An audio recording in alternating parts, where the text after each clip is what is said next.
네, 이브닝쇼 스페셜 DJ 대도서관입니다. 지금 한콩님이 라디오가 이렇게 라방을 하는구나 라고 메시지를 보내셨어요. 라방 혹시 두 분 라방이 뭔지 아십니까? 라디오 방송? 혹시 아십니까? 아닌가요? 이정미 의원님? 라디오 방송 아니에요? 라이브 방송. 라이브 방송. 그러니까 라이브 생방송을 이제 요즘 인터넷으로 많이 하잖아요. 세대가 그걸 드러나요. 네, 줄여서 인방 혹은 뭐 라방 뭐 여러 가지 말들로 라이브. 얘기를 하죠. 네, 한콩님께서 아주 좋은 질문 해주셨는데요. 감사합니다. 라디오 라방이 궁금하시다면 유튜브 TBS FM으로 들어오십시오.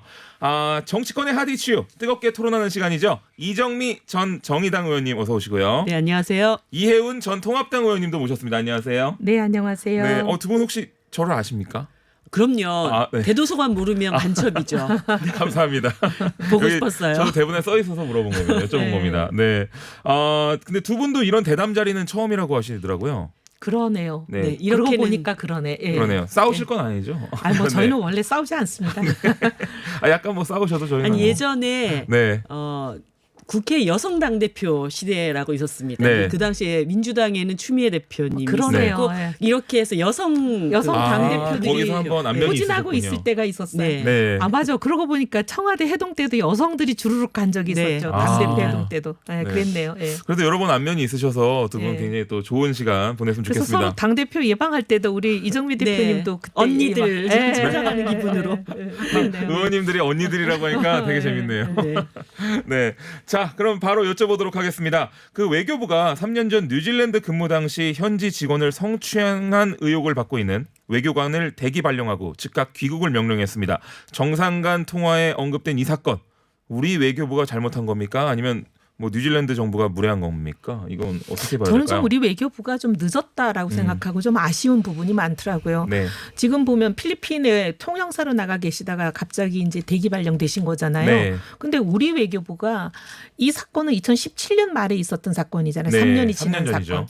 근데 이제 작년 12월 말에 지금 필리핀 네. 문제가 되고 있는 필리핀 주 한국 필리핀 대사가 비슷한 일이 있었어요. 비슷한 일이 있었어요. 네. 근데 예. 우리나라는 이 사람에 대해서 체포영장 발부하면서 계속 필리핀 대사 지금 우리나라로 보내라. 네. 체포에 협조하라고 지금 계속 압박하고 있거든요. 우리는 필리핀에다가 그렇게 하면서 정작 지금 뉴질랜드에는 안 정작 하고 있다. 뉴질랜드에 대해서는 그렇게 안 하고 오히려 그 사람을 뉴질랜드에서 빼가지고 필리핀에 총영사로 보내놨던 거가 우리가 참 말하기가 쉽지 않게 된 그런 저는 사례라고 보고 어떻게 외교부 장관이 여성이신데 이런 네. 어떻게 보면 성추행 문제에 대해서 이런 인식을 보였을까 좀 답답한 부분이에요. 네. 외교관은 사실 우리나라의 얼굴을 그렇죠. 대표하는 정말 것이잖아요. 중요하죠. 그런데 2017년 이 사건 이외에도 지금 에티오피아, 그다음에 파키스탄, 일본, 캄보디아 이런 그 외교관 영사관에서 성추행 관련된 문제들이 계속 터져 나왔습니다. 이런 일이 굉장히 많았군요. 많아요. 이렇게. 굉장히 네. 많 보도된 것만 해도 네, 많아요. 그런 측면에서 외교관들에 대한 성인지 감수성 교육이 굉장히 철저하게 이루어져야 된다라고 하는 거를 네. 다시 한번 확인을 할 수가 있었고요. 그리고 이런 사건이 터지고 난 다음에 우리 정부의 대응도 상당히 저는 문제가 있었다고 보는데 네. 감봉 1개월 감봉 1개월이요? 이렇게 처리를 한 겁니다. 좀 너무 약한 게 아닌가 뭐 싶은데. 없었던 일처럼 물론 뭐 시시비비는 가려져야 하겠지만 감봉 조치를 취했다는 것은 성추행 사건을 일정하게 이제 인정했다라는 인정한 거죠. 의미를 갖는 것이거든요. 네. 이제 그런 측면에서 뉴질랜드 입장에서는 이 일을 굉장히 너무 처리 방식이 너무 미온적이었다라고 하는 것에 대한 불만을 또 표할 수밖에 없었다고 보여지고 네.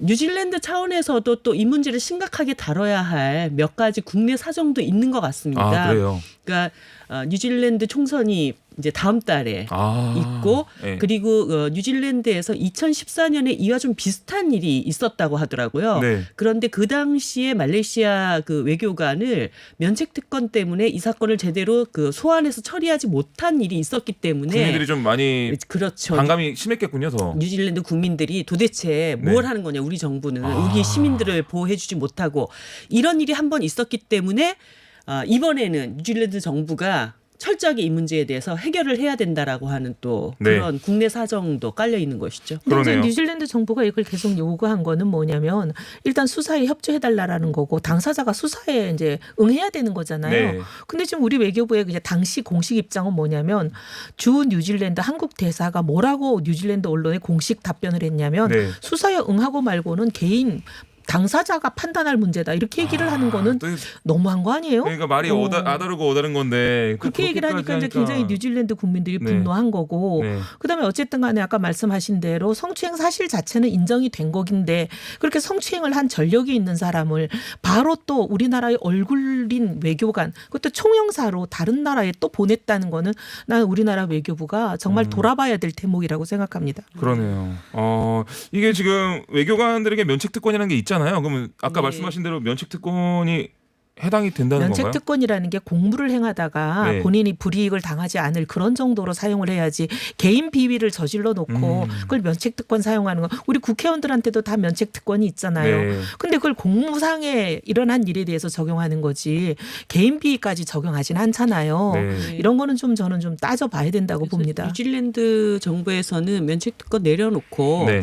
그리고 또 이 문제에 대해서 다툼을 계속하겠다고 한다면 네. 그 당시에 외교관에 있었던 CCTV도 공개하겠다?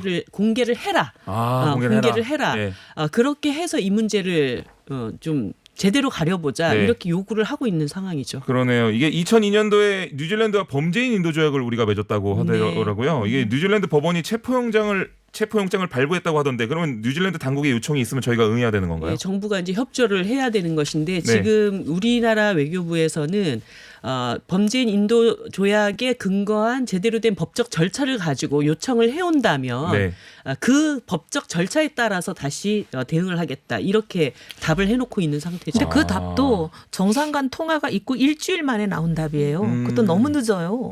왜 이렇게 좀 시원스럽게 안 할까요? 그러니까 저는 네. 정말 외교부 장관이 최초의 여성 외교부 장관이시잖아요. 네. 성인지 감수성이 남성보다 더 민감하셔야 될 분이기 때문에 좀 그런 부분에 대해서 기대하고 있는 국민들의 그 기대를 좀 저버리지 않았으면 좋겠습니다. 민주당 정부가 이제 최근에 여러 가지 성추행 관련된 어려움들을 네. 겪고 있으면서 이 외교관 문제도 조금 어떻게 이렇게 잘 넘어갔으면 하는 이런 생각들을 가지실 수도 있다고 봐요. 하지만 이 일이 이번에 제대로 또 해결되지 않으면 다른 나라에서 또 다른 제2, 그렇죠. 제3의 사건도 벌어질 수 있는 것이거든요. 아까 보니까 엄청 많은 사건들이 많아요. 일어나네요. 계속 반복되고 있는데 일벌백계를 안 하니까 이런 일이 자꾸 일어나는 거예요. 그런 것 같습니다.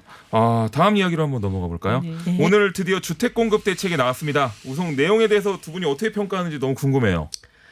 저는 정말 네, 이정미 의원님. 행정수도 이전을 공약했던 이 정부가 네. 또다시 강남의 재건축 규제를 다 풀어준다.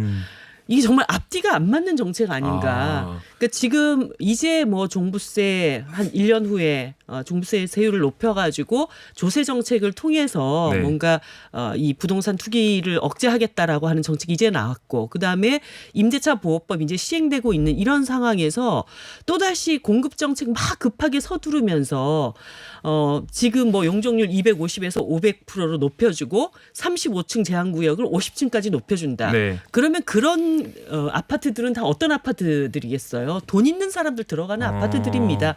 물론 거기에 한 10% 정도 되는 것을 공공주택으로 네. 기부 체납하라고는 했지만 그 숫자 너무 적고요. 결국은 강남 상구의 재건축 붐 다시 일으켜가지고 투기를 다시 과열시키는 이런 일밖에는 벌어지지 않는 거죠. 그러니까 뭔가 수도권 가미를 좀 분산시키자라고 얘기를 했고 네. 주택 공급이라고 하는 것은 정말 꼭 필요한 실수요자들 특히나 이 서울 지역에 있는 집 없는 실수요자들은 청년층들입니다. 이 청년층들에 맞는 맞춤형 어떤 공급 정책이 아니라 다시 강남에 이렇게 규제 완화해서 네. 이게 2014년판 똑같은 이런 일이 한번 네. 벌어진 적이 있었거든요. 또다시 어떤 투기의 붐을 조장하는 이런 결과로 가지 않을까. 저는 오늘 이 발표에 대해서 너무나 걱정스럽습니다. 어떻습니까? 이혜은 의원님은요? 저는 이제 공급 확충밖에는 집값을 잡을 답이 없다. 아하. 세금은 집값을 잡는 대안이 아니다. 네. 세금은 불로소득을 환수하는 데 쓰는 것은 타당할 수 있어도 집값 잡는 답은 아니다. 늘 주장했던 사람인데 네. 오늘 이 대책을 보고 저도 놀랐어요. 왜요? 일단 시간 많이 걸리는 일들이거든요. 아, 그렇죠. 오래 걸리는 근데 일이죠. 오래 걸리는데 문제는 이게 집값을 더 올릴 가능성이 많습니다. 아. 왜냐하면 첫째 내용을 보면 밖으로는 금방 막 공급이 늘어날 것처럼 포장이 돼 있어서 네. 많은 사람들이 이제 집값이 오르겠구나 생각을 할 거예요. 네. 집값이 오르겠구나 생각을 하고 많은 사람들이 이제 그 강남 지역에 이제 재건축이 풀린다 이렇게 되면 집이 많이 늘어나겠구나 집값이 오르겠구나 이렇게 생각할 일반인들은 그렇게 생각해요. 네.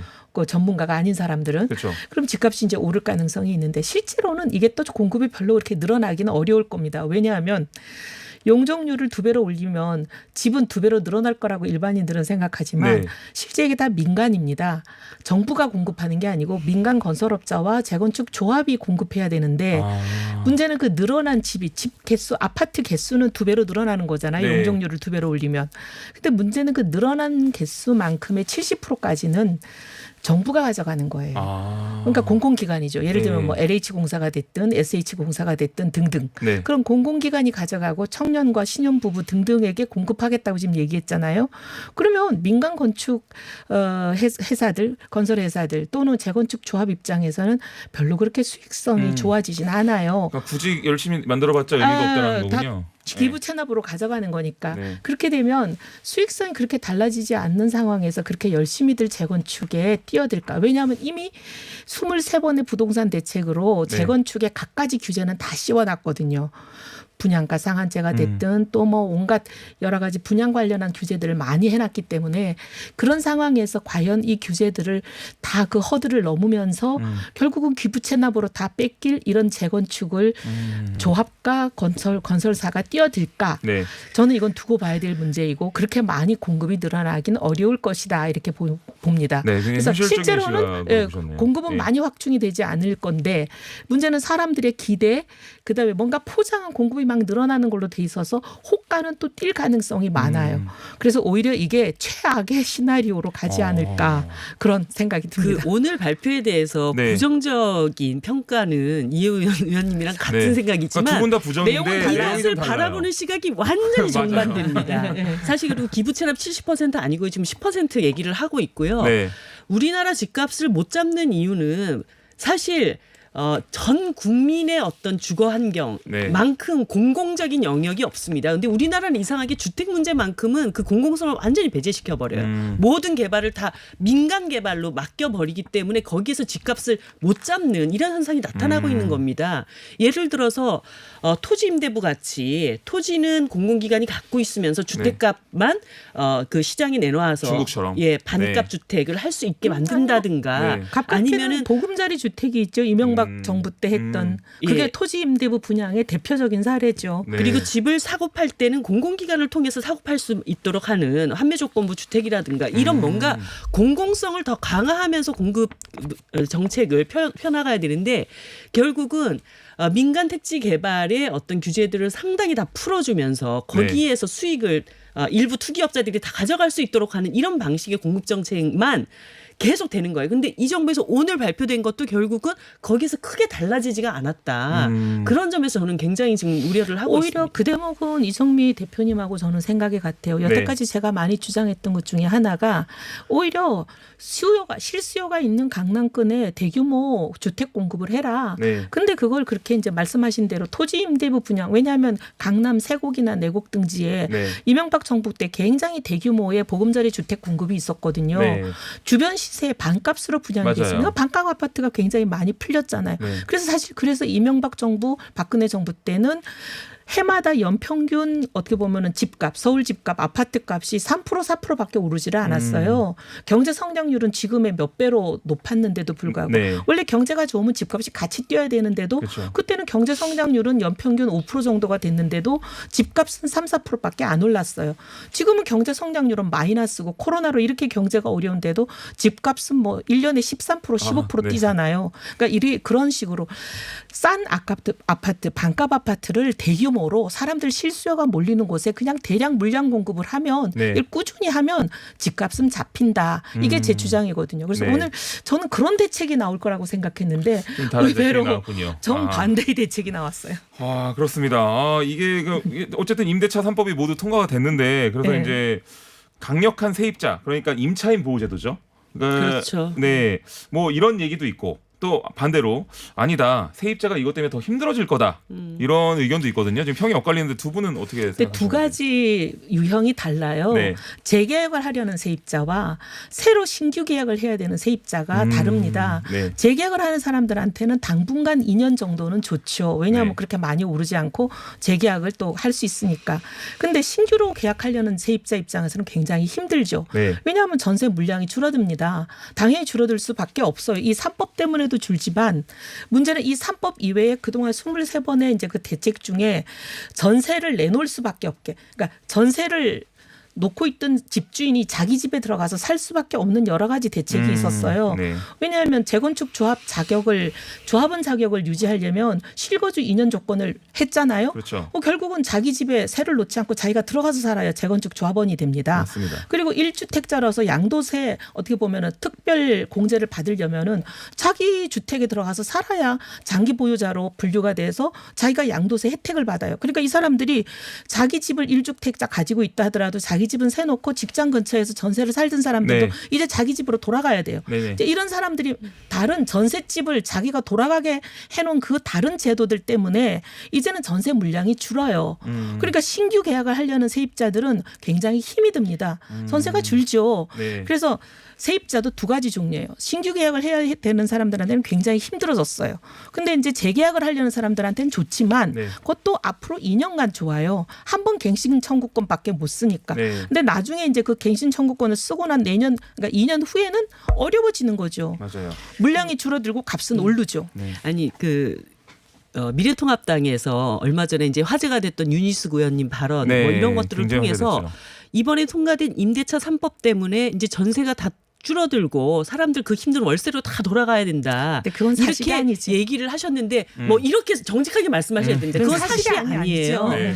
이미 우리나라의 그 월세 역전 현상은 상당한 기간 동안 진행돼 왔습니다. 네, 맞아요. 2019년 기준으로 전세에 비해서 월세가 지금 60%까지 올라갔어요. 전세 구하기가 어려웠고 또 전세 금액 자체가 집값의 거의 한 90% 그렇습니다. 이상이었어요. 네. 그러니까 임차인이 선택을 해서 전세를 살 건지 월세를 살 건지 그런 선택을 할 수가 없어요. 네. 이미 집을 내놓는 사람들이 다 월세로 내놓고 있습니다. 왜냐하면 지금 상당히 저금리 시대가 오랫동안 유지되고 있기 때문에 월세를 받는 게 훨씬 더 유리하다라고 네.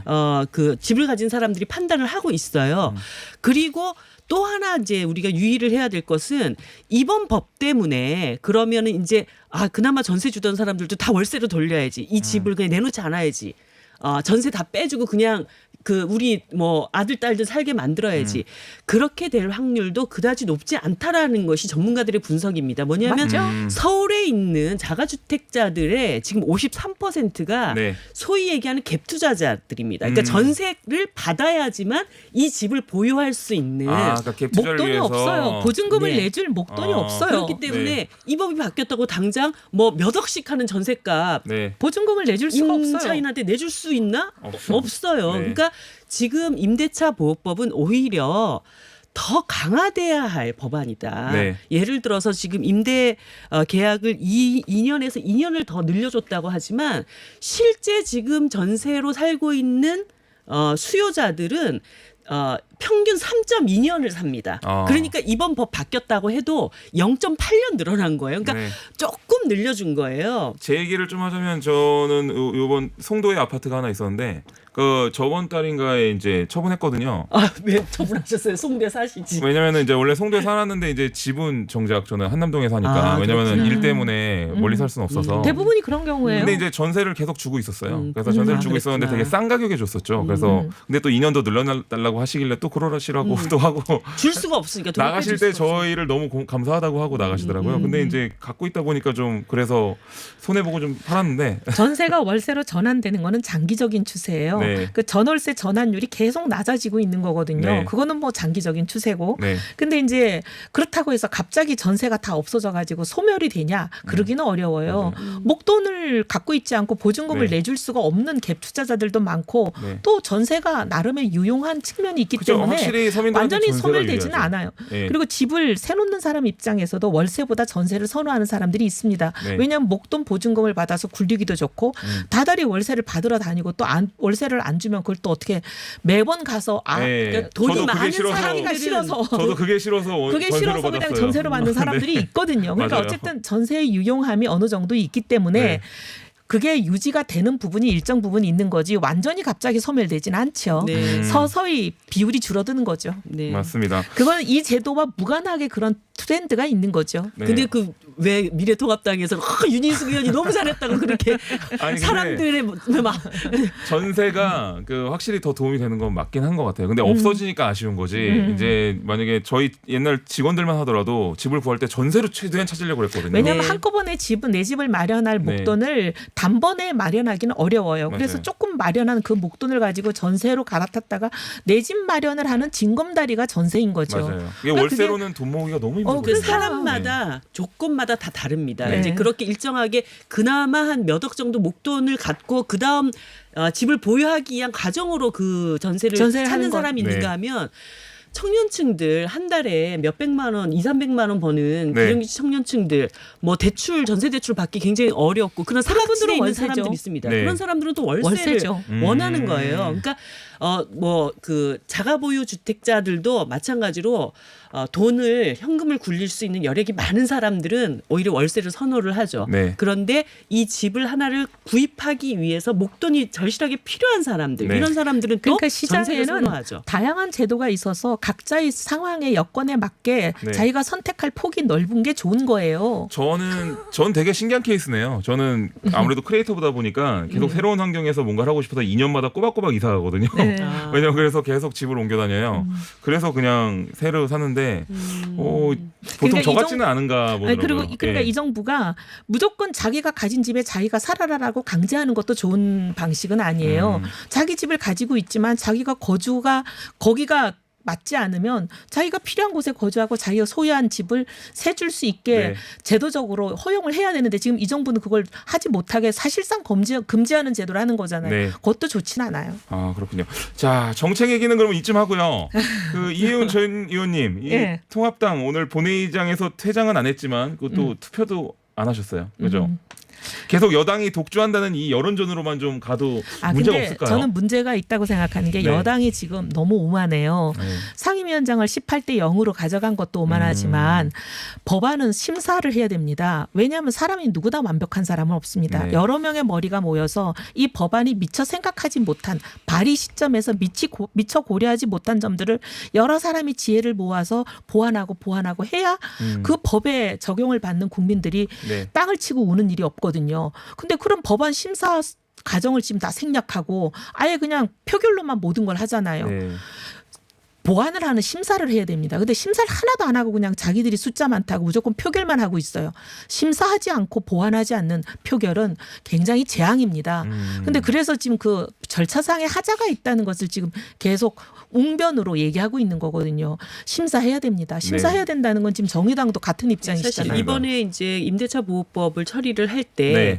뭐 미래통합당은 아예 뭐 안 들어왔으니까 할 얘기가 별로 없을 거라 보는데 네. 정의당의 임대차 보호법은 사실 현재의 정부 여당 안보다 임차인 보호권을 좀 더 강화하는 안이 있습니다. 네. 그러면 사실은 대안 논의를 해야 되거든요. 정의당 안은 이런데 민주당 안은 어떻고 이렇게 논의가 돼야 되는데 네. 정의당은 그 회의장 안에 들어가 있는데도 법안을 아예 논의조차 하지 않고 그냥 약간 일방 통행을 정말 한 문제가 거예요. 이런 많아요. 말씀도 괜찮은지 모르겠는데 약간 투명인간 취급을 했다. 네. 예. 그러니까 진짜로 뭐 일단 임차인을 보호하기 위해서 이 법안이 속도가 필요하다는 얘기를 계속 하시지만 네. 저도 20대 국회에 굉장히 중요한 법안들 2박 3일씩 밤새 가면서도 논의를 한 적이 있습니다. 네. 그렇게 논의하면 돼요. 근데 아예 그런 절차들을 완전히 무시했다는 점에서는 상당히 이번 과정에 대한 평가를 네. 좀 받을 수밖에 없을 거라고 보고 있고요. 네. 근데 이제 아까 18대 0으로 다 가져갔다라고 말씀을 하셨는데 저는 미래통합당도 사실 그 상임위 논의를 다시 해서 네. 상임위원장을 그러면 다시 배분을 하자 이런 논의 들어오셔가지고 좀 뭔가 정상적인 어떤 그 회의 절차에 저도 결합을 그랬으면 해야 된다고 좋겠어요. 생각합니다. 제대로 해야 된다. 네. 저도 그랬으면 좋겠어요. 맞아요. 심사 없는 법안 통과는 결국 그 피해는 국민이 봅니다. 그렇습니다. 통합당에서 왜 민주당 독주를 막기 위해서 연대를 제안하자. 뭐 네. 연대를 제안한다. 뭐 이런 제안이 있던데 그 김종대 전 의원 말처럼 통합당의 욕심일 뿐입니까? 아니면은 아니 네. 독주를 막아야 한다라는 국회 차원에서의 어떤 논의는 할 수가 있지만 네. 연대라고 하는 것은 같은 정책적 방향을 가져야 됩니다. 근데 예를 들어서 섞일 수가 없는 약간 부동산 문제와 관련해 가지고 그렇군요. 미래통합당이 민주당을 아무리 두둥겨 패도 네. 보고 있으면 부동산 기득권자들은 미래통합당이 더 심해요. 그러니까 이번에 주호영 원내대표님 뭐 6년 만에 23억 원 이런 얘기 나오니까 네. 국민들이 정말 입을 떡 벌리는 거 아닙니까? 그렇군요. 이게 섞일 수가 없는 약간 그런 부분이 좀 있네요. 네. 근데 뭐 모든 네. 걸 다 같이 할 필요는 없고 그렇죠. 사안별로 원포인트 협력을 할 수 있는 거겠죠. 네, 맞습니다. 다 똑같은 생각을 할 수 있는 건 아니니까요. 예, 예. 예. 좋습니다. 오늘은 여기까지 해야 될 것 같아요. 뭐 더 했으면 좋겠는데 네, 시간이 좀 시간 짧네요. 너무 많이 갔죠. 두 분이 너무 잘하셔가지고 너무 재밌었습니다. 네, 감사합니다. 지금까지 이혜훈 전 미래통합당 의원과 이정미 전 정의당 의원과 말씀 나눴습니다. 감사합니다. 네, 감사합니다. 네. 감사합니다.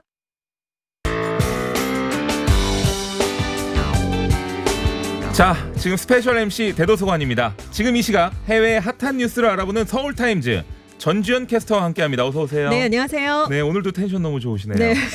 잔뜩 탱탱하게 하고 해갖고 왔어요. 네. 감사합니다. 자, 그럼 이야기 들어가 볼까요? 북한이 핵무기 개발을 계속 강행하고 있다는 내용의 유엔 기밀 보고서가 나왔다고 로이터 통신이 보도를 했다죠. 그렇습니다. 3일에 보도를 한 건데요. 유엔 안보리 산하 대북 제재위원회 전문가 패널이 작성한 보고서를 입수했다. 이렇게 네. 얘기를 했습니다. 근데 여기에서 여러 국가들이 북한이 아마도 탄도미사일 탄두에 들어갈 수 있는 소형화된 핵무기를 개발했을 것이다. 이렇게 평가를 했다는 내용이 담겨 있었어요. 네. 구체적으로 어느 나라인지는 알려지진 않았습니다. 네. 근데 이제 지난 6차례 북한 핵실험이 핵무기 소형화에 도움을 준 것으로 이들 국가가 보고 있는 것으로 알려졌습니다. 그리고 이제 한 국가는 북한이 기술적 향상을 이루거나 잠재적으로 다탄도 시스템을 개발하기 위해서 추가로 소형화를 추구할 수도 있다. 이렇게 평가를 한 것으로 지금 로이터가 보도를 했습니다. 네. 지금 북한이 2018년 5월에 풍계리에 있는 핵실험장 갱도를 폭파한 적이 있었어요. 네. 그래서 외신들이 다 가서 취재를 하기도 했었죠. 그런데 이 보고서에 따르면 해당 터널 입구만 파괴된 것으로 알려져 있을 뿐 전체적인 파괴의 징후는 없다라는 얘기가 여기에 담겼다고 합니다. 아까 폭파했는데 입구만 내렸군요. 네네, 샷다문만 닫은 거네요. 그러니까 뭐 정확하게 알려진 건 아니지만 그렇게 추정이 된다라고 이제 네. 한 국가가 주장을 했고, 셔터만 닫았다. 네, 그래서 네. 또 다른 한 국가는 북한이 핵실험 지원에 필요한 인프라를 3개월 이내에 재설치할 수도 있겠다라고 평가한 것으로 알려졌습니다. 어허. 그리고 이제 북한이 은행, 가상화폐 거래소 등에 대한 광범위한 사이버 공격을 활용해서 우리 돈으로 한 2조 4천억 원 정도를 벌어들였다라고 주장을 했다는 내용도 담겨 있습니다. 이게 사실이라면은 나라가 나서서 네. 이 해킹을 해킹을 해가지고 해서, 와, 이 돈을 빼돌렸다. 이거 네. 장난 아니네요. 지금 달러가 굉장히 부족한 상황으로 북한은 알려져 있기 때문에 네. 이래서 지금 벌어들인 게 아니냐 이런 추정이 계속해서 나오고 있죠. 그리고 이제 유엔 제재 때문에 석탄 수출이 전면 금지돼 있습니다. 예. 북한의 수출이요. 근데 올해 3월 이후에 선박을 통한 해상 물자 환적 수법으로 위법하게 자금을 확보하고 있고 또 유엔이 정한 상한선을 훨씬 넘는 아하. 석유 정제품을 밀수입하고 있다. 뭐 이런 내용도 여러 가지 내용이 지금 담긴 것으로 알려져 있습니다. 아, 참 엄청나네요. 이게 네. 밀수에 해킹에 네네. 뭐 아주 네, 무기 제작 뭐 장난은 아닙니다, 정말.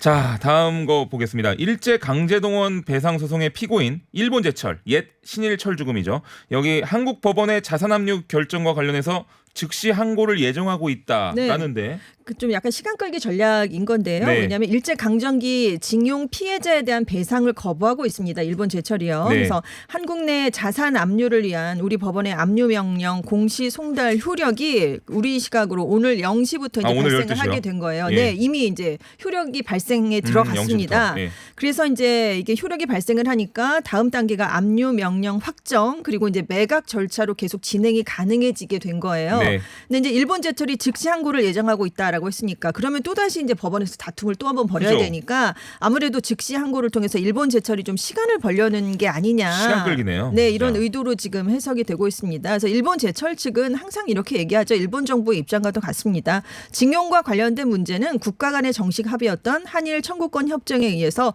완전하고 최종적으로 해결된 것으로 이해하고 있다. 이렇게 얘기를 하면서 앞으로 이제 양국 정부의 외교 교섭 상황 등도 감안해서 적절하게 대응해 가겠다라고 했는데 네. 지금 압류 대상 자산이 어떤 거냐면 일본 제철과 포스코의 한국 내 합작 법인이 있습니다. 네. PNR이라는 곳이 있는데 예. 이곳의 주식입니다. 그래서 일본 제철이 이제 11일 0시까지 즉시 항고를 하지 않으면 이 회사가 보유한 PNR 지분이 압류가 확정되는 상황이었어요. 우리나라가 가져가게 되는 네, 거예요. 네. 그 징용 피해자들에게 배상이 가능해질 수 있는 그런 길이 마련이 되는 거죠. 그러네요. 그래서 지금 일본 정부가 여기에 굉장히 반발을 많이 하고 있기 때문에 국제법 위반이다 이런 내용, 이런 주장을 하고 있거든요. 네. 그래서 좀 보복을 하지 않겠느냐 이런 시나리오가 지금 이제 슬슬 나오고 있는데. 그렇죠. 아무래도 일본이 네, 일본의 보복 조치로는 관세 인상, 송금 중단, 비자 발급 엄격화, 금융 제재, 일본 내에 있는 한국 자산 압류, 주한 일본 대사 소환 뭐 이런 방안 등이 야. 지금 검토되고 있는 것으로 전해졌습니다. 이게 될까요?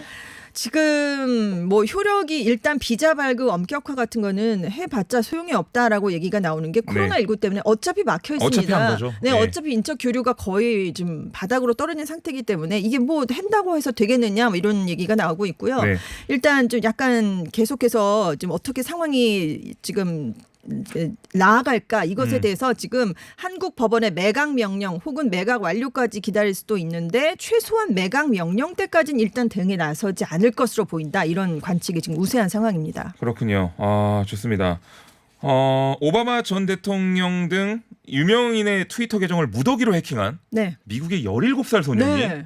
40억 원에 달하는 가상화폐를 갖고 있었다고요? 그렇습니다. 지난달 야. 15일에 전 세계가 떠들썩했는데요. 네. 오바마 전 미국 대통령, 빌 게이츠, MS 창업자, 민주당 대선 후보 조 바이든 전 부통령, 테슬라 네. 최고 경영자 머스크의 트위터 계정 등이 해킹을 당했어요. 탑 클래스들만 해킹을 잘했네요. 또. 굉장히 엄청나네요. 어마어마한 예. 인물들인데 범인이 지난달 31일에 체포됐는데 잡고 봤더니 17살 소년 그레이엄 이반 클라크라는 인물이었습니다. 네. 130여 개의 트위터 계정 해킹을 주도했고요. 여기에 22살의 다른 뭐 멤버, 19살의 영국인 남성도 또 도운 네. 혐의로 같이 기소가 됐습니다. 세 명이서 팀이군요. 그럴 것 같습니다. 예. 근데 이 클라크 일당이라고 이렇게 표현이 됐는데 네. 유명인의 트위터 계정을 그때 도용을 했어요. 그래서 어떤 내용을 이걸로 보냈냐면 돈을 어떻게 벌었어요? 그러니까 한 $1,000 우리 돈으로 120만 원 정도거든요. 네. 이걸 비트코인으로 보내면 내가 30분 안에 돈을 2배로 돌려주겠다. 그러니까 예를 들어서 네. 제가 빌 게이츠라고 그 네, 네. 계정으로 들어가서 네, 네. 나 빌 게이츠인데 네. 그거 뭐 네. 그 화폐 코인 하나 보내면 네, 내가 내가 30분 뒤에 2배로 주겠다. 네, 그걸 빌 거짓말 게이츠가 했다고요? 네, 보낸 것처럼 야. 이렇게 해킹을 해서 들어간 거예요. 사람들이 믿었겠네요. 사람들이 많이 믿었고요. 이 사람들은 지금 파급력이 엄청난 사람들이잖아요. 네. 그러니까 굉장히 이렇게 확산되는 속도가 빨랐습니다. 그래서 많은 피해자들이 지금 여기서 양산된 걸로 지금 집계가 되고 있거든요. 네. 그래서 사법당국이 이 클라크가 해킹을 지휘했다라면서 지금 금융사기 등 30건의 중범죄 혐의를 적용해서 기소를 했습니다. 네, 얼마죠 이게? 근데 이 지금 30건의 이제 건수가 네. 중범죄 혐의가 그렇게 많다는 네. 거고요. 근데 왜 이 사람이 이렇게 돈이 많은가 이거를 알려지게 된 계기가 지금 보석금을 책정하는 과정에서 공개가 된 거예요. 네. 검찰이 이 사람이 우리 돈으로 거의 한 40억 원의 가치에 해당하는 비트코인 300개를 소유하고 있다. 이렇게 주장을 하면서 네. 보석금을 많이 내야 된다. 이렇게 얘기를 했거든요. 그래서 좀 어. 거액의 보석금을 책정을 했습니다. 네. 그런데 이제 이 사람이 작년에도 이미 한 차례 검찰 수사를 받았던 걸로 알려져 있어요. 네네. 그때 이미 확보한 비트코인이 지금 400개가 더 있었는데 그 일중에 뭐 400개를 압수를 했고 그중에 이제 그중에는 아니고 300개를 다시 돌려준 걸로 지금 알려져 있습니다. 400개를 압수했다가 네네. 100개만 압수하고 나 300개 돌려줬군요. 네, 그런데 지금 미성년자였기 때문에 그때는 기소를 하지 않았었거든요. 야, 또 미성년자여서 기소를 못했어요. 17살밖에 안 되니까 네. 그때는 이제 사기 혐의가 있었긴 했지만 기소를 하지 않았는데 이번에 또 다시 이제 중범죄를 저질렀기 때문에 네. 이번에는 기소를 하겠다 이런 입장인데 일단 클라크가 보석금을 내더라도 가택연금 상태에서 전자감시장치를 착용을 하면서 재판을 기다려야 네. 됩니다. 그리고 눈에 띄는 게 인터넷 접속이 금지되는 거예요. 또 하면 안 되니까. 꼴 좋네요. 예, 이게 최악일 거예요 아마 이 예, 친구한테는. 그러니까요. 그래서 저한테만 법원에 인터넷 접속 하루만 못하라고 해도 저도 네네. 죽거든요. 그러니까요. 그래서 네. 아무튼 이런 명령이 내려진 상태에서 계속 재판을 기다려야 될 것 같습니다. 아 네. 그렇군요. 야 오늘 뭐 흥미로웠습니다. 네네. 네 지금까지 전주현 외신캐스터였습니다. 오늘 말씀 감사드려요. 네, 감사합니다. 고맙습니다. 우리나라에서 반려동물을 키우는 인구가 1,400만 명을 넘겼다고 합니다. 저 역시도 반려견 2마리와 함께 생활하고 있는데요. 이제는 반려동물은 단순한 애완용이 아닌 친구 혹은 가족과도 같은 존재가 됐죠.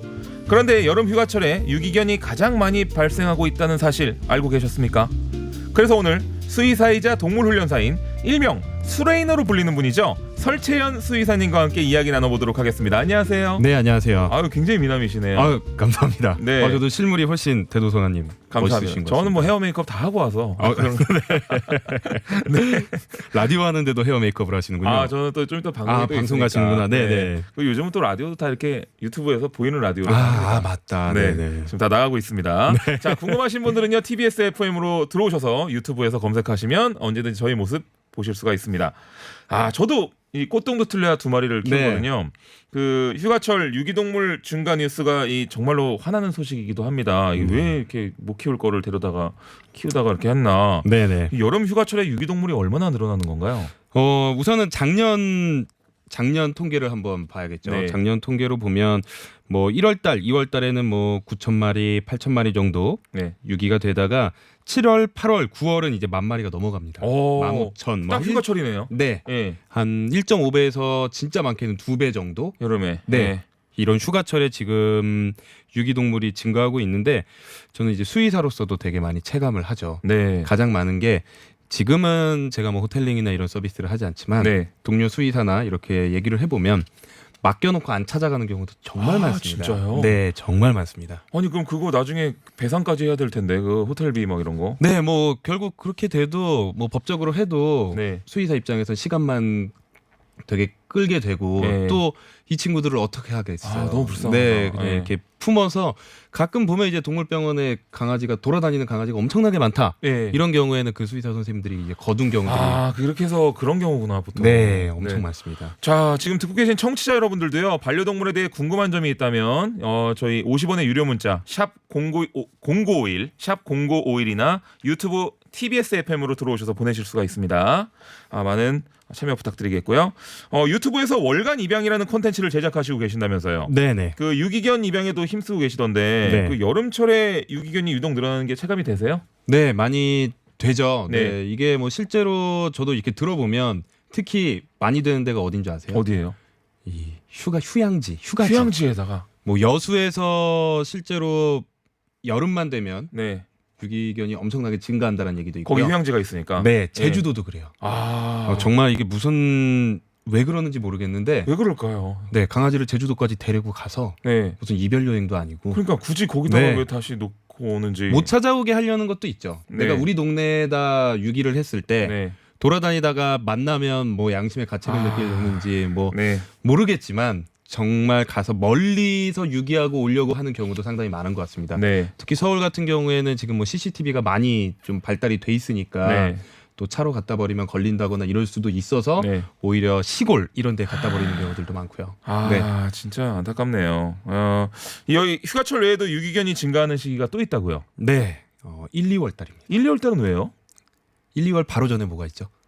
뭐 크리스마스라든지 네. 뭐 연말. 크리스마스 때 네. 선물로 줬다가 여자친구나 뭐 자녀들한테 선물로 줬다가 네. 그땐 조그마니까 귀엽죠. 네. 근데 어느 정도 이제 그때 한 2, 3개월인데 네. 그 다음에 한 2, 3개월 지나고 나면 애가 더 커지죠. 커지고 개충기도 오고 막 응아도 막 여기저기 싸고. 네, 문쟁동도 보이고 하니까 그때 이제 버리게 되는 거죠.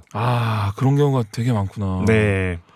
야, 이게 진짜 우리 강아지들을 우리 단출한 꼬맹이한테 너무 고맙네요. 얘네들은 너무 착해가지고 얘네들 그리고 어디다 얘네들을 유기한다고 생각하면 저는 너무 끔찍하거든요. 얘네들은. 저도 진짜 끔찍하거든요. 어. 약간 소시오패스 같아요. 네, 이 그러니까요. 갖다 버리는 사람들은. 큰일입니다. 이게 아예 자격증이라도 좀 있어야 될 것 같아요. 제가 네. 정말로 꼭 했으면 좋겠는 게 이게 독일식으로 네. 약간 아 독일은 자격증이 있어요? 네. 네. 이 강아지를 키우려면 한 4주 정도의 교육을 받아야 되고 네. 그래야지 강아지를 키울 수 있게 허가가 나는 거죠. 좋네요. 근데 우리나라는 강아지를 키운다라는 게 너무 쉽잖아요. 네. 그리고 분양비도 뭐 이게 어떻게 들리실지 모르겠지만 타 국가에 비해서 아주 저렴한 편이에요. 아, 그러니까 우선은 이게 우리가 그냥 우스갯소리로 네. 이렇게 얘기하는데 미국이나 유럽은 강아지를 키우는 거를 네. 진짜 가족을 들인다라고 생각을 하고 네. 평균적으로 이제 일본 같은 경우는 자동차를 산다고 생각해요. 아, 그 정도. 네. 일본은 분양비가 한 1,000만 원. 아, 그래요? 네. 우리나라 곱하기 10 정도로 생각을 하면 됩니다. 강아지든 고양이든 네. 엄청나네요. 엄청 예. 비싸요. 그러니까 예. 자동차를 살 때 정도의 고민과 이런 게 필요하고요. 아, 그래서 일본은 길고양이가 있어도 집에서 뭔가 키우는 강아지나 이런 게 별로 없구나. 네. 그리고 우리나라는 짱구네 그건 집은 뭘까요? 되게 부자네요, 그러면. 짱구 부자죠. 아, 짱구 흰둥이가 짱구 흰둥이 키우는 아주 네. 부자. 네. 아, 네. 우리나라는 네. 분양가로 보면은 뭘까요? 사람들이 어떻게 생각을 할까요? 이게 우리나라 분양가는 완전히 좀 다양한 것 같아요. 천차만별이죠. 예, 천차만별이죠. 진짜 순혈이나 뭐 이런 네. 이런 뭐 종들은 브리더한테 굉장히 데리고 비싼데. 오느냐 아니면 펫샵이나 이런 데서 데리고 네. 오느냐에 따라 다른데 약간 가방. 아, 차를 바꾸는 걸 자주 바꿀까요? 가방을 바꾸는 걸 자주 아무래도 바꿀까요? 가방을 자주 네. 바꾸겠죠. 이런 예. 식으로 너무 이 쉽게 생각을 하다 보니 네, 버리는 것도 쉽게 생각을 하는 경우가 많다는 거죠. 그래서 맞아요. 대도서관님이 말씀하신 것처럼 네. 약간 자격증 이런 게 있었으면 좋겠다라는 네. 생각도 합니다. 아, 지금 이게 뭐 어떻게 들리실지 모르겠지만, 아, 무슨 뭐 개고양이 키우는데 뭐 교육까지 받아 막 이렇게 생각하실 수도 있지만, 오히려 이렇게 하는 게 네. 그 다음 문제를 안 일으켜서 또 안 키우시는 분들한테도 피해가 안 가게. 그렇죠. 할 수 있는 네, 좋은 그게 되게 방법이네요. 중요한 겁니다. 예. 네. 맞습니다. 아, 이게 또 반려동물 유기하는 게 불법이잖아요. 네. 그 등록하는 칩도 이식했고 저도 네. 저희 강아지들한테 이식을 했는데 그 유기동물이 증가한다는 게 좀 이상해요. 이 불법 유기하는 사람들 단속하는 게 그렇게 어렵습니까? 어렵죠. 네, 엄청 어려운 게 네. 이게 자꾸 이 제도만 가지고 유기견을 줄이려고 하는 것 자체가 사실 말이 안 되는 거예요. 아, 이거는 네, 네. 전체적인 시스템을 바꿔서 맞아요. 처음부터 바꿔줘야 되는데 사고가 나고 나서 못하게 하려고 맞아요. 하는 이미 모습을- 초과상관 다 태우고 나서 네. 되는 거네요. 네. 그러다 보니까 뭐 사실 지금 뭐 과태료도 있고요. 그리고 또 등록을 하지 않는 것 자체도 불법이에요. 네. 3개월 이상의 강아지한테 동물 등록을 하지 않는 것 자체도 불법인데 네. 누가 단속합니까? 아, 그러네. 뭐 주체도 없고. 네, 뭐 서울시나 뭐 국가에서 단속을 하려고 하지만 네. 단속한다고 해서 갑자기 가는 강아지 뭐 네. 등록했냐고 하면서 네. 뭐 이거 마이크로칩 있는지 네. 계속 센서를 대볼 수도 아, 없는 네. 노릇이고요. 그리고 뭐 이거는 단속 자체가 어려운 거죠. 맞아요. 그래서 맞아요. 요즘 많이 늘었어요. 서울시나 이런 곳에서 동물 등록을 많이 장려를 해서 많이 네. 늘었는데도 한 40%가 안 될 거예요. 네. 미국에는 강아지를 키울 때 주민세 같은 것도 내나 봐요. 그 세금을 내는 국가들이 있습니다. 뭐 독일도 신기하네요. 세금을 내고요. 네, 왜냐면 이 123 뭐 설날님 이 1047님이 보내주신 문자 보니까 그러더라고요. 네, 네. 네. 그래서 저는 지금 얼마 전에도 한번 이슈가 됐었습니다. 이 보유세, 뭐 반려동물 보유세라고 해서 국가에서 네, 뭐 2020년 2년부터 네, 고려를 하겠다라고 했을 때 정말로 많은 이 반대가 나왔었는데 네. 저는 우선은 찬성하는 입장이었어요. 아, 뭐 좀 단어를 바꾸는 게 좋겠죠. 보유보다는 저는 뭐 양육세. 뭐 그렇죠. 네. 저희가 가장 원하는 게 이 친구들이 물건이 아닌 취급만 사람보다 네, 똑같거나 이런 게 아니라 네. 이 반려견이라는 게 물건이 아니었으면 좋겠다. 네, 그래서 지금 법적으로 약간 물건 완전 취급당하죠. 물건 취급당하죠. 그러다 보니까 이제 보유세가 아니라 양육세로 바꿨으면 좋겠다. 그리고 많은 분들이 뭐 양육세를 거두면 유기견이 더 늘어나지 않겠냐라고 네. 하는데 저는 지금 당장 약간의 부작용이 나타나도 그렇게 버릴 사람을 나중에 안 만드는 거죠. 그 돈이 아까우면 안 키울 거 아니에요. 네, 맞아요. 뭐 이렇게 제가 비유를 많이 하는데 자동차세가 10만 원이 올랐습니다. 네. 1년에 10만 원이 올랐어요. 네. 자동차를 버리시겠습니까? 저는 안 버리죠. 그렇죠. 네. 자동차보는 소중하게 생각을 해야지 강아지를 키워야 돼요. 아, 근데 만약에 세금을 내가 얘 때문에 네. 1년에 10만 원을 쓴다고 해서 네. 그걸 얘를 그게 아까워서 버린다? 네. 그 사람들은 원래 키우면 안 됐던 사람인 맞아요. 거죠. 네. 아, 맞습니다. 진짜 그러네요. 이 사실 그 제가 아는 아이는 고양이를 키우는데 이렇게 병원비가 너무 많이 나와가지고 그런데도 불구하고 이제 울며 겨자 먹기로 너무 얘를 계속 보살펴야 되니까 네. 그거 내더라고요. 그 비용도 아마 부담돼서 유기하는 사람들도 꽤 있을 것 같다는 생각도 들어요. 동물 비용 뭐 네. 사실 그런 통계는 없습니다. 네. 동물병원 비용 때문에 제가 뭐 수의사라서 그런 그 변호하는 건 아니지만 네, 그럼요. 약간 이제 저는 의아한 게 있어요. 네, 정말 사랑하고 내 가족이라면 만약에 내가 치료를 해주지 못한다면 옆에서 갈 때까지 기다려주지 버릴까? 이건 핑계가 아닐까? 네, 무슨 맞아요. 고려장도 아니고. 네, 그러네요. 약간 이런 생각은 들어요. 네. 그래서 지금까지 정확하게 동물병원비 때문에 버려진다라고 통계가 잡힌 거는 없어요. 아, 네. 단 이제 언론이나 네. 많은 사람들이 그렇게 얘기를 하는 경우는 있죠. 근데 동물병원비가 그렇군요. 비싸기 때문에 이런 보험제도나 이런 거는 확실히 네. 좀 돼서 우리 키우시는 분들이 이거는 가장 기본적인 거라서 네. 좀 부담 없이 진료를 받을 수 있으면 좋겠다라는 생각은 저도 맞습니다. 정말 많이 하고 있습니다. 좋습니다. 유기동물을 저희가 이제 지나가다가 발견하는 경우가 있을 것 같아요. 네. 그런 발견했을 때는 어떻게 대처해야 되는지 좀 궁금해요. 사실 뭐 정확하게 네. 되어 있는 건 없지만 뭐 이렇게 찾아보면 이런 얘기들이 나와요. 뭐 동물 상태 확인 후 사진으로 남겨두기. 네. 그리고 가장 중요한 게 이제 위생 상태나 미용 상태 확인하고 방금 잃어버렸다라고 생각을 하면 네. 내가 좀 30분에서 깨끗하고 네, 이러면 1시간 정도 기다려주는 게 있는데 이게 쉽지 않죠. 그렇죠. 어떻게 걔를 이렇게 계속 케어하면서 기다리겠어요. 네, 그리고 네. 서울 안에서는 이거 얘가 뭐 목줄도 없이 돌아다니면 네. 와 이거를 내가 잡았을 때 얘가 공격적이면 또 어떡하고. 그렇죠. 또 강아지를 무서워하시는 분들도 있거든요. 네, 뒀는데 또 사고 나면 어떡하고. 그래서 되게 힘들어지는데 저도 그런 경험이 있었거든요. 네. 근데 저는 수의사니까 기다리다가 얘를 얘가 착하다는 걸 알고 네. 그 바디랭귀지 같은 걸 보다 보니까 얘는 물지 않겠다. 그래서 잡고 있다가 한 1시간 기다렸더니 안 와서 제가 이제 병원에 데리고 가서 칩을 해보니까 다행히 있었어요. 다행이네요. 동물 등록이 되어 있어서 네. 그날 바로 찾았습니다. 그분들께서 기뻐하셨죠? 완전 기뻐하셨죠. 아, 다행이네요. 네. 네. 그래서 어. 뭐 동물 등록이 꼭 유기견을 줄이는 것뿐만 아니라 네. 내 강아지가 혹시라도 우리 자동차 사고도 그렇잖아요. 10년 운전했을 때 사고 안 났다고 해서 그 뒤로 사고가 안 난다라고 그럼요. 보장할 수 없듯이 네. 동물 등록을 해놓으면 네. 혹시라도 불의의 사고에서 좀 구출을 할 수가 있죠. 그렇죠. 네. 그렇죠. 요즘 뭐 개물림 사고도 많고 해가지고 걱정이에요. 뭐 이게 로트와일러가 주인과 산책 중이던 소형견 스피츠를 막 물어 죽이고 막 네. 이런 사건이 요즘 났는데 네. 이거 어떻게 보셨나요? 이런 사건. 정말 답답하죠. 제가 네. 방송을 하는 이유도 네. 사람도 그렇고 반려견끼리도 그렇고 사고가 나지 않고 네. 우리가 조금 더 지금 과도기잖아요. 맞아요. 강아지 싫어하시는 분들은 엄청나게 싫어하시고 좋아하시는 분들은 엄청나게 좋아하면서 과도기라서 제가 방송을 하는 이유도 이런 좀 경각심을 키우고 관리에 대한 경각심을 키워서 이런 문제가 아예 없어지지는 않을 거예요. 같이 네. 사는 동안. 하지만 줄이도록 하는 건데 네.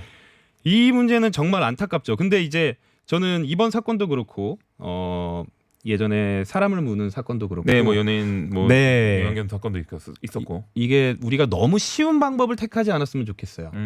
너무 쉬운 방법이라고 한다면 네.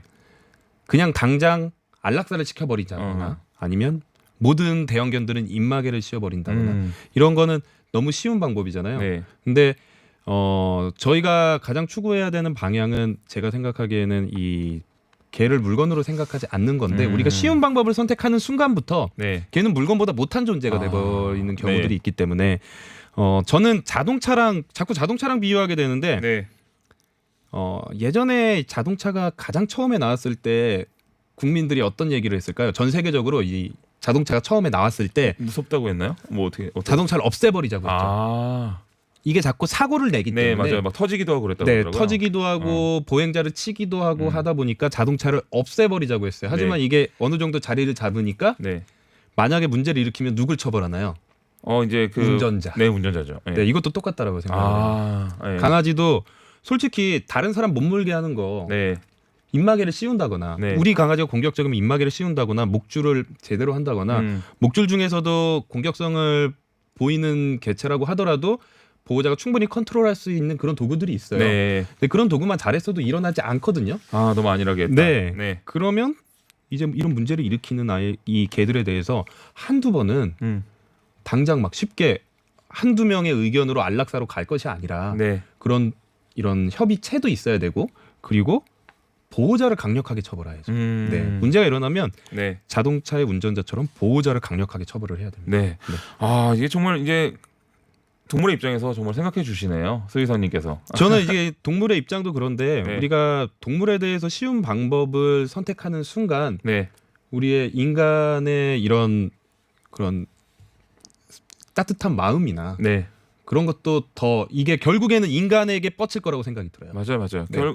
연쇄살인범들도 보면은 동물부터 죽이기 시작한다고 하더라고요. 네. 네. 결국에 자기보다 약한 존재에 대해서 쉽게 얘기를 네. 하고 쉽게 대하는 사람들이 나중에 사람에게 그게 오거든요. 맞아요. 그래서 뭐 미국이나 유럽 같은 경우에는 초등학교 때부터도 이 동물 생명 존중에 대해서 얘기를 하죠. 이게 결국에는 동물을 학대했던 사람들은 네. 사람까지 올 확률이 너무나도 높으니까. 네. 그렇죠. 저희 요 근래 그 뿅플릭스에서 봤던 다큐멘터리가 생각나네요. 네, 거기서 그랬거든요. 고양이를 더 이상 괴롭히지 마. 저도 제가 그걸 봤습니다. 너무 재밌게 그거. 봤거든요. 네네네. 고양이를 막 학대하는 영상을 올리던 애가 나중에 찾아보니까 네. 살인범이었던 거예요. 이건 연관성이 너무나도 많아요. 그래서 맞아요. 프로파일러 분들도 항상 얘기하는 게 네. 어린 시절 동물 학대했던 사람들이 되게 가능성이 높아진다라고 네. 얘기를 하시죠. 맞습니다. 문자 보겠습니다. 정말 아무나 개나 고양이를 키우지 않았으면 좋겠어요. 네. 그리고 또 가족인데 어떻게 버리나요? 라는 문자도 있었고요. 개주인들이 강력히 처벌받아야 됩니다. 그러니까 개가 사고가 났을 때. 네네. 자, 그리고 질문이 있다고 하시네요. 얼마 전에 키우던 고양이가 방광염에 걸려서 결석이 생겨서 수술을 하는데 네. 500만 원이 나왔어요. 금액적인 부분이 너무 부담됩니다. 반려동물 보험 가입하는 게 효과가 있을까요? 라고 수의사님께 여쭤보네요. 네, 아마 이게 방광염 생기고 결석이 생기면 네. 사실 뭐 입원이나 네. 그 상태에 따라서 가격은 천차만별이 될 수 있는데 보험 효과 있습니다. 네. 보험 효과가 있군요. 네, 아무래도 강아지들이 네. 사람과 비슷하게 이제 나이가 먹으면 안 아픈 아이들이 없어요. 저도 보내받고 네. 수의사를 하고 하다 보니까 안 아픈 아이들이 없고요. 네. 그러다 보면 나는 치료해주고 싶은데 내 경제적인 사정을 생각을 안 할 수가 없어요. 네, 그렇죠. 의외로 또 돈이 많이 든다는 사실을 그때 아시게 되시거든요. 네. 그런데 보험이 있으면 좀 안심이 되죠. 네. 네. 그리고 또 하나 만약에 이제 보험 같은 경우는 안 아프면 돌려받을 수가 없잖아요. 그렇죠. 그래서 많이 하는 것 중에 한 달에 이 반려동물 저축이 있습니다. 네. 적금이 있어요. 그걸 좀 모아놓는 거군요. 네, 은행에 그래서 한 달에 5만 원 정도 이렇게 적금을 들어놓으면 네. 나중에 이제 한 번에 아팠을 때 그걸 깨서 치료를 한다거나 예. 만약에 안 아프면 너무 좋은 상황이 네. 안 아프면 뭐 우리 아이랑 재밌게 여행을 간다거나 네, 이런 것도 좋죠. 괜찮죠. 네. 좋네요. 털 때문에 요즘 뭐 날씨도 더우니까 뭐 호덥지근하고 네. 그래서 미용을 많이 시키잖아요. 네. 미용할 때 털 길이는 어느 정도가 좋은가요? 저희 아이도 이제 꽃동두툴레아라고 그래서 네. 원래 마다가스카르 쪽 애거든요. 네, 맞아요. 그래서 더위에 좀 익숙한 애들이지만 털이 길다 보니까 좀 약간 여름에는 좀 약간 짧게 잘라주거든요. 네. 네. 빡빡이만 아니면 됩니다. 빡빡이면 안 되죠. 네. 애들이 자존심에 상처 입죠. 아니요, 자존심의 상처. 그렇지 않아요? 저는 뭐 자존심의 상처라고 보기는 좀 그렇고요. 저희 꼬맹이가 한번 털을 무슨 일이 생겨가지고 한번 빡 다 깎았거든요. 그랬더니 애가 소심해지죠. 그때부터 소심해졌어요. 그거는 아마 이제 똥꼬 쪽. 네, 갑자기 이제 털에 덮여 있던 나의 예민한 부위들이 허해지면서 갑자기 어디 구석을 찾는다거나. 그런 거구나. 네, 항문 쪽을 계속 땅에 대고 있는다거나. 애가 뭔가... 그때부터 착해졌어요. 근데 이게 왜 이렇게 하는 이유가 있어요. 네. 저는 한국 사람들이 정말 현명하다고 느낀 경우가 있었거든요. 네. 해외에 가서 이렇게 네. 스노클링을 하는데 네. 한국 사람들만 래시가드를 입는 거예요. 그래서 이거 촌스러운 건가 네. 하고 다음번에 갔을 때는 안 입었어요. 네. 그랬더니 하고 나서 네. 엎드려 잤습니다. 다 탔어요? 다 탔어요. 그렇죠. 이게 덥다고 옷을 벗고 있으면 네. 절대로 시원한 게 아니에요. 맞아요. 오히려 피부에 더 안 좋고 뜨겁고 그렇죠. 따갑고 화상도 입을 수 있고요. 네. 그래서 이제 래시가드를 입는 거잖아요. 그런 것처럼 너무 짧게 하면 직사광선 때문에 피부가 네. 좀 안 좋아질 수가 있습니다. 그렇군요.